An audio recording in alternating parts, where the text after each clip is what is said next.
the first time, and we're at the last week of a series we've been doing throughout September, and it's all about sometimes we position things that are anti-faith, well, seemingly we think that they're anti-faith, or we find them hard to reconcile. So last week we looked at faith and suffering, and how do you reconcile those? And the week before that we looked at faith and science, and we debugged or demystified that, and saw how faith and science actually have had, at least historically, had actually a great relationship, and it's just recently that those have been kind of pitted against each other. And we kicked off and looked at faith and doubt.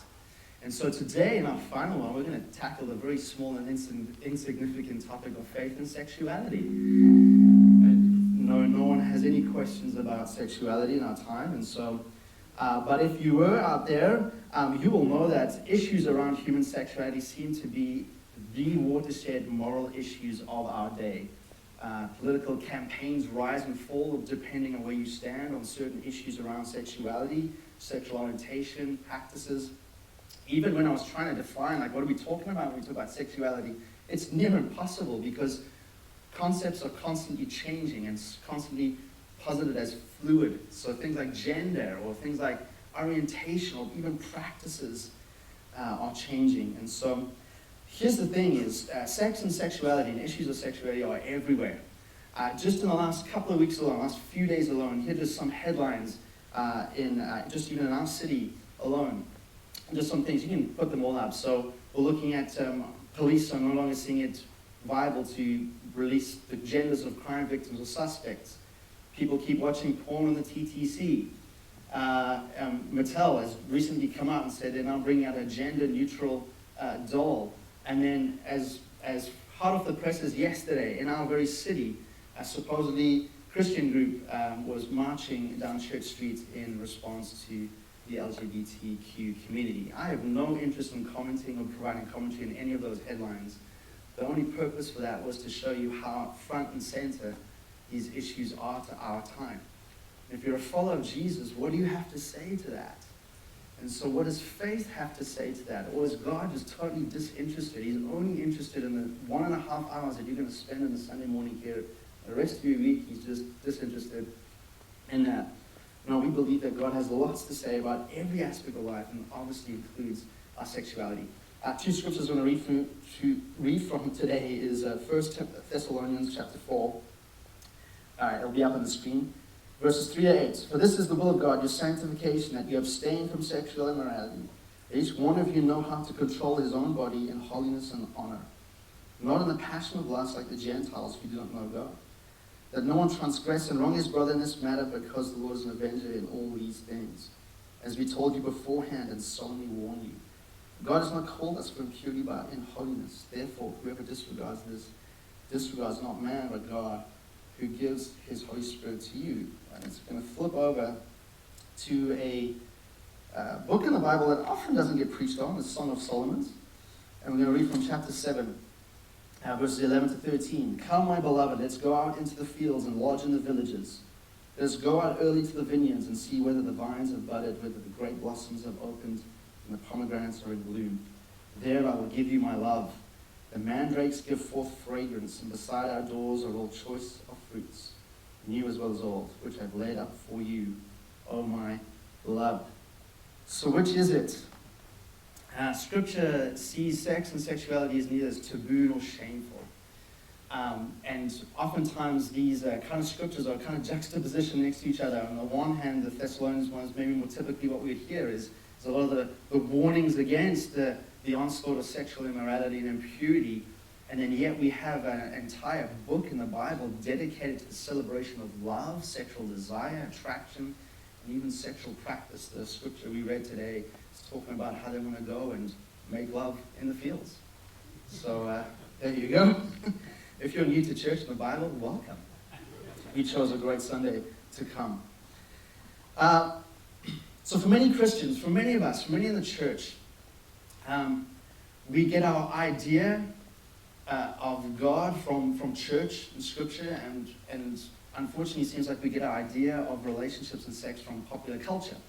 Philip Yancey, well-known Christian author, it's quite a scathing quote in this. He says, I know of no greater failure among Christians than in presenting a persuasive point of view on sexuality.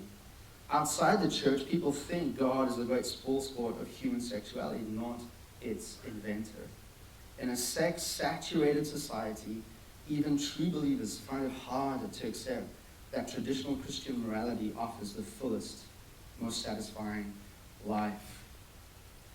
Wow, some hard stuff there. So today, I think let's recognize the limitations.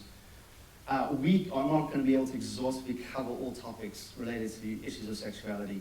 And it's not to say that those are not valid, but I think what we want to do is probably at a future time is work through that in a longer series. But today what I want to do is almost take a 30,000-foot view of just the landscape, what we find ourselves in, and then how would we recapture a biblical vision of human sexuality. And so I'm going to start off and talk a little bit about the formative power of culture. Here's a helpful image. When we talk about sexuality and sexual practices, we often go straight to people's behaviors. Another thing for behaviors is people's ethics, what they do, how they act, all right? And oftentimes battle lines are drawn along that. What that person's doing is wrong, this person's right, that's vile, that's honorable, that's good, that's harmful.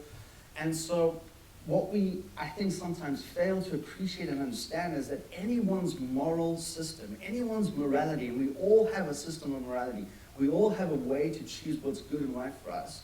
It's all predicated and based upon something much deeper and much layered. And it's called a worldview. It's what we view the world to be true or to be real. From there comes our morality, our basis of values. What is not just true and real, but what is good? And so, obviously, Christianity espouses a view of the world that we believe is the most holistic and comprehensive. It's the way God intended for us to thrive in this world. But all of us have a worldview from which that belief drives our behaviors. And so sometimes it's not helpful just to attack and ask people to change their behaviors if we don't fully appreciate where that behavior is coming from in a set of beliefs. And I think just like you, if you're a Christian and follow Jesus, would appreciate someone understanding some of the core beliefs that we have about reality, we should exchange the favor. And so when we talk about sexual morality, we want to talk about what are the things that we are holding on to as true, as real, or as good when we look at that. Culture, basically, is those four layers or four circles pushed together. When you go into a culture, you're feeling what that people, in general, what that culture believes to be true and real and good, and then therefore it's how they act, whether it's to do with money, career, success, family. That's how it works. And so culture is like glasses. Now, I wear contact lenses, but if I had glasses on here, culture is very much like that. Now, the challenge with culture is like glasses. If you wear glasses regularly, you're so used to looking through them, oftentimes you don't look at them. It's the same with culture. We're so used to seeing life through it, we don't often have the ability to step back and look at it and critically look at it. And just like glasses, they sometimes need to be cleaned. They sometimes need to be changed, straight, tweaked to sharpen our focus. And that's what we want to try and do.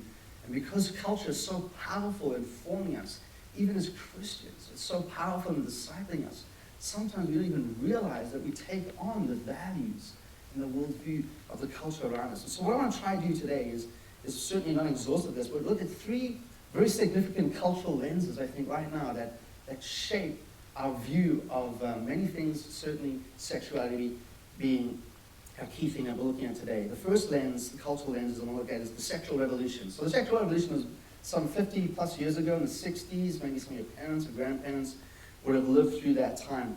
Mary Everstelt, in her book Adam and Eve After the Pill, says the sexual revolution of the 60s was the destigmatization and demystification of non-marital sex and the reduction of sexual relations in general to a kind of recreation in which anything goes as long as those involved are consenting adults. And so even though we're talking about something that's way beyond most of our timeline, its legacy is still really felt today. It provided the groundwork of a lot of the things we're seeing the fruit of today. That sexual revolution literally was that. It was a revolution. It took sex from being talked about as something private to out in the mainstream. And so we feel some of the legacy of that today. Think about the TV shows that you watch. Think about the popular series. Think about a series called Friends, which had mass appeal. Think about the sexual values and ethics, behaviors people in those shows were espousing. Think about a TV series called Sex and the City, which chose 4 young single women, and was all about their sexual conquests. Think about what it's telling us about sex and sexuality, right? Choose your favorite program, choose your favorite program. So these kind of things are bled out into our culture today. And so generally, our society believes that being true to ourselves is the single way that especially in our secular lives, is to live full and happy lives. So the sexual revolution has a lot to do with what our landscape looks like today. The second lens, I think, is also pretty influential, is what's called personhood theory. Now, we touched a little bit on this in the faith and science one, but basically the concept of truth through modernism, the concept of truth was split and divided. If you think of a 2-storied house, we have a lower story and an upper story. The lower story, if you can put the image up, is all about facts. It's empirical sciences. It's what's true. It's what we can test. It's objective. This is the law of gravity. It's true for everyone. It's fact. It's unquestioned. And then what's pushed into the second or the upper story is what are called values. This is where religion lies. This is where morality lies. It's private. It's subjective. And it's relative. This is where you'd hear, this is my truth. That's that person's truth. That might be true for you, but it's not true for me. Have you heard those things before? And so what we've done with truth is we've made a split and said, well, there's some things that are undisputed. And then there are things like religion, morality, and that are becoming more subjective. And so where this finds itself playing out in the sexuality landscape is that it's gone into a body-person split. And so it's a biological fact that we have human life. That's in that lower story of fact. Life exists.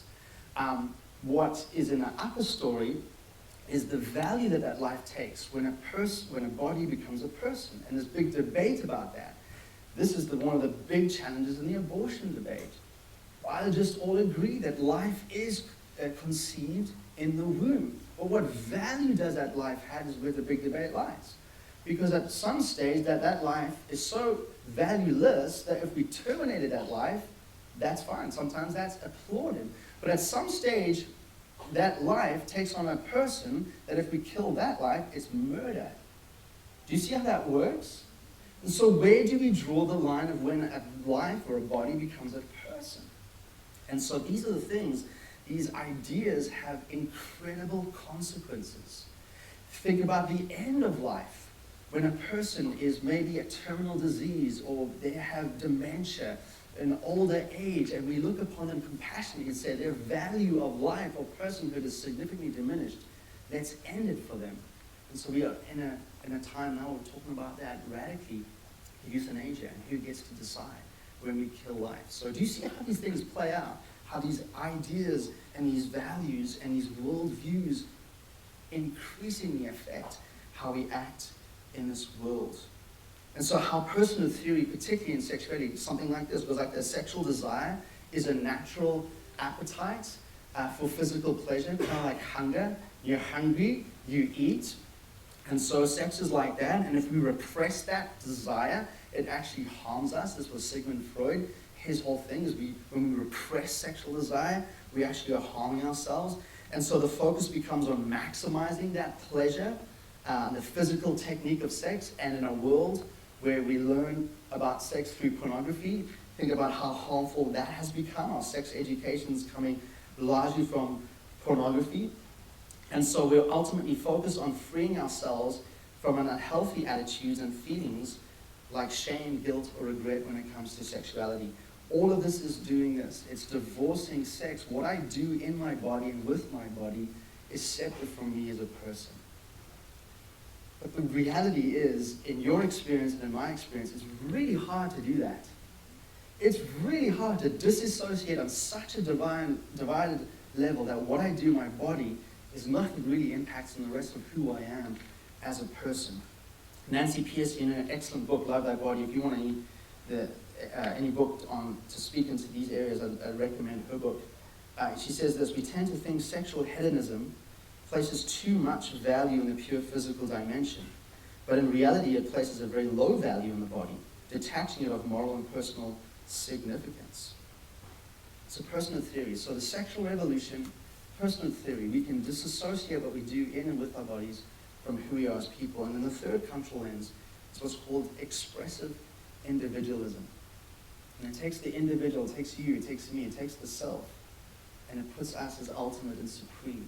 Expressive individualism. In a culture of authenticity, it encourages us to create our own set of values and reality. The only true rule being that they must resonate with who we feel we really are. So can you see that two-storied split again? You do you. You heard that phrase? I hate that phrase, by the way. But it's like, you do you, right? Whatever brings you happiness, whatever that may be, right? Or however weird that might look in society, you need to, what are we valuing? You need to be authentic to yourself. It's become the ultimate value. Your individual and expressionhood of that individualism takes on ultimate value in existence. And so it's combined with the culture of romanticism, where we are a society that's based a lot on feeling, on sensuality and intuition as the deepest and most important part of our human identity. So think about that. Think about those three lenses: the sexual revolution, personal theory, and this expressive individualism. What are the implications now when we look at sex and relationship and things like that? How would that play out in society? In another fantastic book, Jonathan Grant in Divine Sex, he says it like this: because of our culture's move away from transcendence, or a belief in God as a source of reality, we have come to place the full weight of our personal identity on ordinary life, our material here in our existence. Rather than becoming free and expansive, our relationships have become narrow and constrained, having no purpose beyond themselves. Again, when we have a worldview that disregards God or the transcendent, all we have is what's in front of us, the material. So that have implications on all aspects of our life. Grant, in his book, he goes on to say that some of these implications means that now for sexual relationships, we're caught between intimacy. We still crave connection. We're wired relationally, all right? We crave that, regardless of your faith belief. We are wired for connection and intimacy, and yet we're so firmly committed to autonomy. So we want connection, but it's all about myself as well, autonomy. And so he turns the phrase where our approach to commitment is definitely maybe. I so badly want what a relationship offers me, but I don't want to be committed because something in the relationship may change where my personal happiness is no longer ultimate, and then I need to be free to do me, to be on my journey, my path. The second thing he says, the implication is emotional authenticity becomes our moral guide. If personal happiness and emotional connection were the moral guides for my marriage, I would not be married here today. I would not still be married to my wife for 16 years. I can tell you that right now. I think if you got honest with most married couples, if my personal happiness was ultimate, there would be times in my marriage where I wasn't being personally satisfied in that marriage. But it's not this ultimate thing. There's other things at play, right? Or at least that's what we believe is a view of a healthy relationship. But again, if we're in a culture where it's all about your expressive individual, all about your journey, we can see that there's a reluctance to enter relationships. Or when we enter a relationship, it's hard to stick out with relationships. It's all about you finding your personal happiness.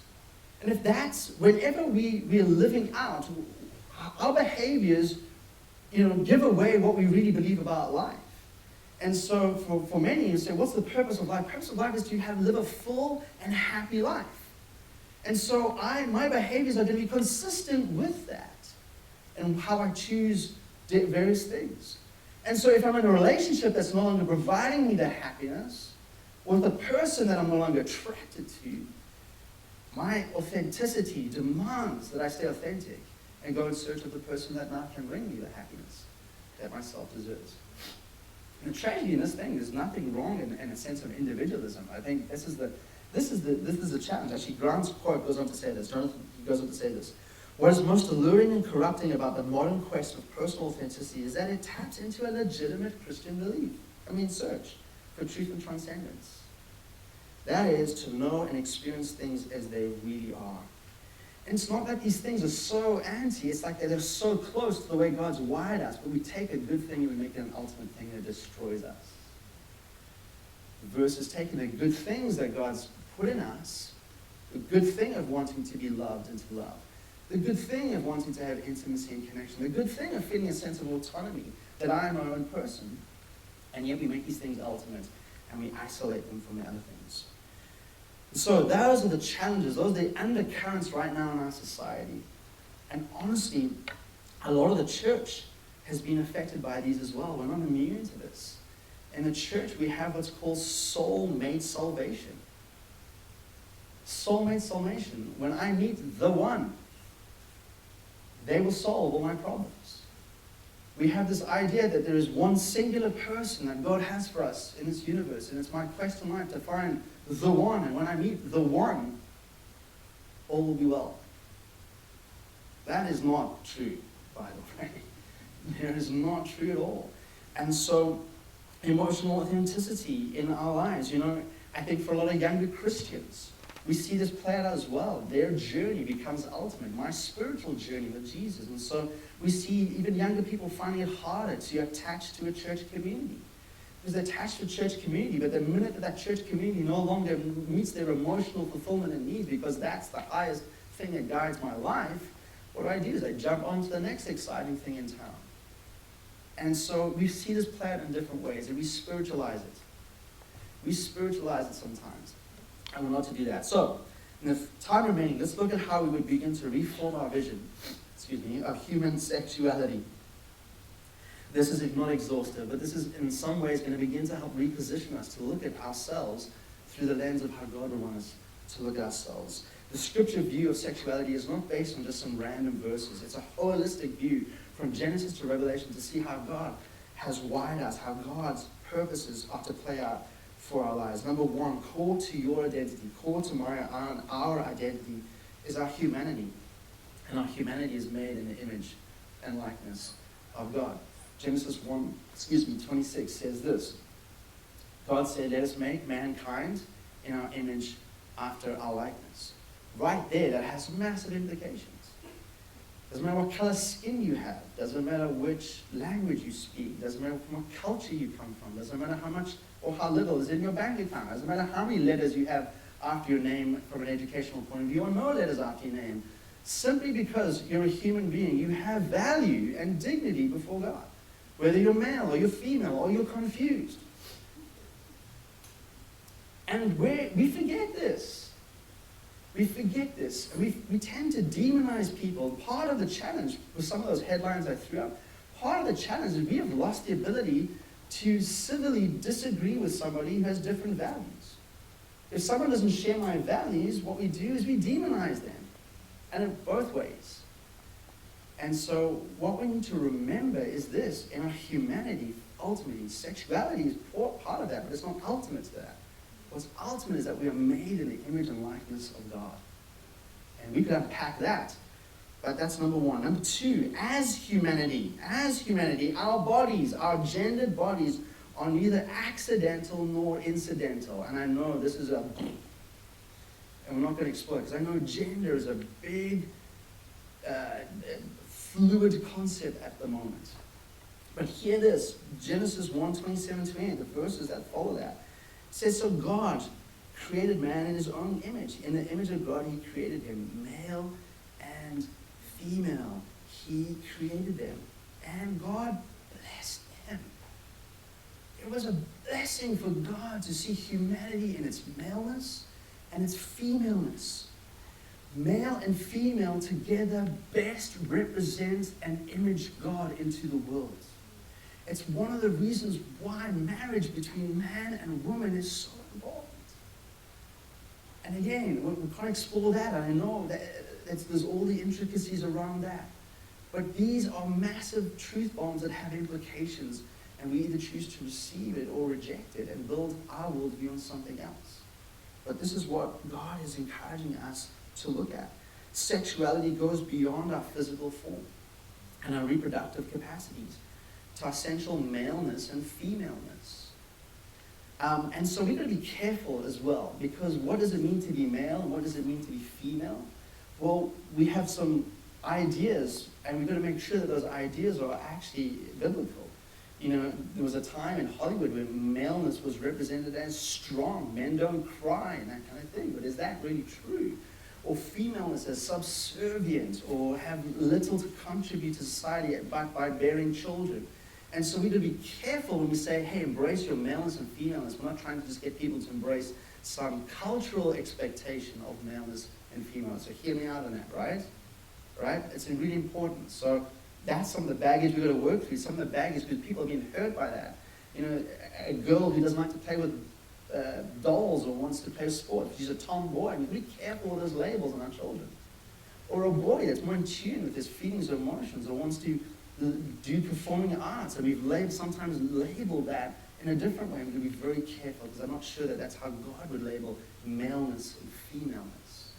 Jesus was a male, and he was very in touch with his emotions, very compassionate, wept at the brokenness of other people, and yet he showed a strength, not a violent strength, but a strength in weakness as well. So we've got to be very careful when we look at that. Nonetheless, our sexually embodied existence is affirmed in the doctrine of creation. It's affirmed in Jesus' incarnation. Jesus came as a Jewish man. Okay, it mattered. Certainly to God it mattered. And in the resurrection, our bodily resurrection, our bodies matter. Our bodies are celebrated. They're not disassociated. Number 3, human sexuality is complex, yet holistic. Body, soul, and spirit. So we have to reject this idea that we can disassociate compartmentalized aspects of our life. You're too complex like that, right? You're too complex. Everything's intertwined. It's the way God's made you. There's distinctiveness, but they're all intertwined and have a part to play. We can't separate sex from the rest of our personhood. There was a movie that came out years ago called A Beautiful Mind. You don't remember A Beautiful Mind? Russell Crowe was the actor he played. It's an autobiography of John Nash, who was a mathematical genius, but he also suffered from schizophrenia and was super relationally awkward. And so there's this scene when he's in the bar, and he notices an attractive woman. And the woman turns to him and says, "Maybe you want to buy me a drink." So John says, "I don't exactly know what I'm required to say in order for you to have intercourse with me, but could we assume that I said all that? I mean, essentially we're talking about fluid exchange, right? So could we just go straight to the sex?" What a romantic.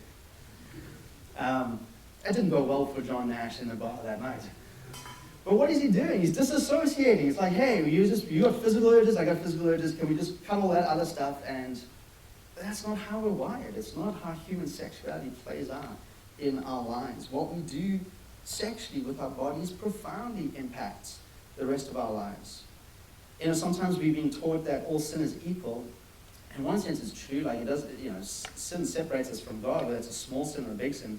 But the reality is, not all sin is equal. And sexual sin is a devastating kind of sin because it really affects our bodies. You know, in Scripture, we're told to resist. When it comes to sexual sin, we're told to run from it, flee from it, because it really has a crippling effect on us. Because it's so integrated into our personhood. C.S. Lewis, he observed that when those who have sex outside of marriage, they're trying to isolate one kind of union, the sexual union, from all the other kinds of union which were intended to go along with it and to make up the total union.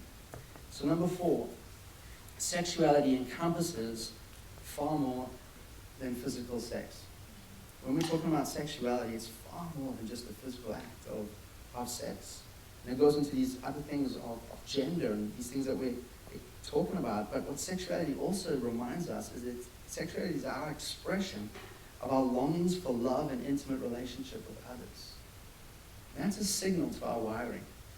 It's a signal and a code to how we're made up. You know, whether you're married or whether you're single, your sexuality reflects the part of God's good design in creating us as relational beings. It's our longing to be fully known and fully loved, which is actually our ultimate longing for God. that God is the one who fully knows you. And I'm married 16 years. Chantel knows me better than almost everyone in this room. She knows me well. The good, and not so good, and the downright ugly of Richard. Okay? And yet, she knows me far less than how God really knows me. And that's a sobering thought for me to say out right now. And yet, God fully knows me, and God fully loves me. And you're no different. You are no different. Your longing to be fully known and fully loved is an ultimate longing for God. And our sexuality betrays that in a good way. It betrays our longing for God. It was Chesterton with his famous quote, not word for word, but he said is, any time a man knocks down the door of a brothel, he's really looking for God. And so what he's talking about there is our sexuality. It's how God's wired us, but we're looking for the fulfillment and satisfaction of the way God's wired us in all the wrong places, instead of starting with God first and then enjoying the things that he's given us to enjoy in that order. And then lastly, number 5, we are all, can we all just say that? We are all sexually broken and in need of transformation. I am a white, heterosexual, married man, and I am sexually broken. Whether you are straight, not so straight. Whether you are single, in a relationship, married, divorced. Whether you are happily married, unhappily married, desire to be married, desire never to be married. Whether right now you have past regrets and shame, or right now you have present frustrations and pain, can we all confess and admit that we are sexually broken and not whole? And we are in need of one who doesn't have our brokenness as humanity, one who is whole to help put us whole and to help model the way for us to walk in wholeness in our humanity, which encompasses our sexuality. When you hear of a person being sexually broken, what comes to your mind?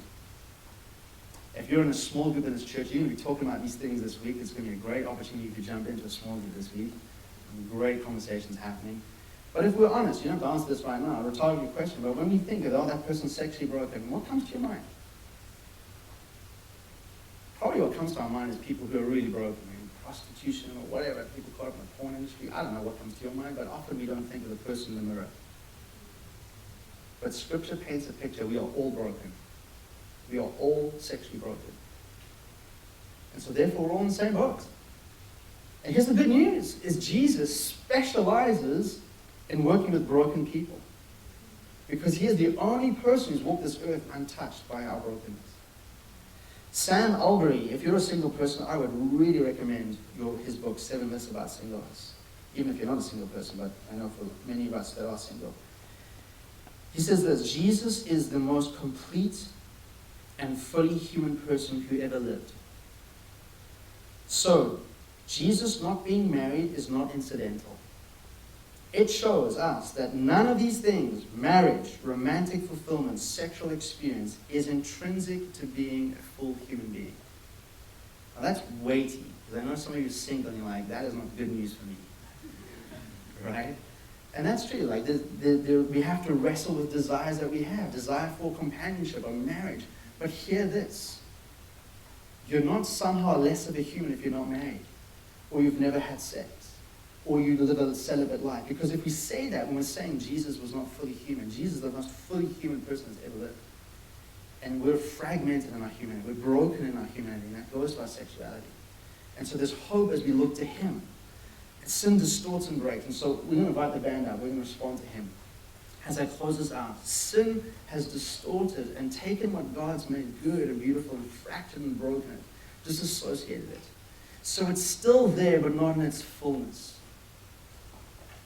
We're still as the image of God, but we're fractured as the image of God. We're still there as sexual human beings, but we're fractured in that. We're confused in that. So we should have grace with people who are wrestling with that. Okay? Church, can we have grace with people in our city? I mean, I'm saying it like no one here battles with that. The church battles with that as well.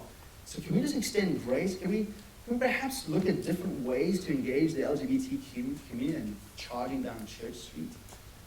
It's really hard to convince someone that God loves them when you're condemning them. Now, I know that the Bible takes a strong stance on sin. I get that. I'm not trying to water down what God's called us to walk in truth. But there's ways to do it. There's ways not to do it. We're to be compassionate and gracious. But you know what we start? We start by acknowledging our own brokenness. Because you'll move in compassion towards people who are broken. Even if they don't recognize their brokenness as yet. So can you start by that? You're broken sexually. You're broken as a human being. That's what sin does. It breaks us. We don't so much break God's laws as God's laws break us. That's what we heard last week as well. And so God is designed for us to live a full life, doing it His way. But none of us do it His way fully. That's the good news, is Jesus offers a chance of what's called redemption. Jesus takes what's broken, torn apart, and as we place it in His hands, He's able to put it back in a masterful way. That ongoing throughout life, we can live a life that becomes increasingly whole in every part, including our sexuality. What we need to do is look to, trust in, and follow the way that Jesus is laid out for us in the area of humanity, and obviously then in the area of our sexuality. As you and I do that, we're going to come to a place of wholeness in our lives. Wholeness in our marriages if you're married. We're going to have our desires and longings orderly placed. Not denying them, but not saying they're ultimate. Some of you, you're crushed because you thought you were married by now. And that's hard. Last week we talked about pain and suffering. That's a pain and a suffering for many people. Some people are terrified to get married. They've seen their parents' marriage or marriages around them that they thought were good. Jesus is able to handle all that. He really is. So I want to invite you to stand. I'm going to listen to prayer. I'm going to respond in the song.